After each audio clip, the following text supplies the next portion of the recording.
Ah... Kung ayos lang naman sa... Tol. Mang Dalvin. Ano meron? Nakita na namin kung saan yung kuta ni Nando. Martin!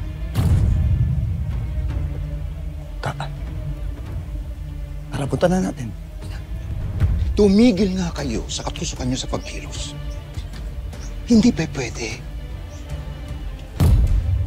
Hindi pa pwede dahil nakasalalay ang buhay ng tiyang inis ninyo. Pag nalamang may pinagsabihan kami kung saan nandoon yung lugar nila.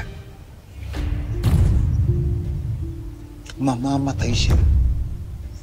Mamamatay ang tiyang inis ninyo. Sa tingin niyo ba, titigil sila sa kanya lang?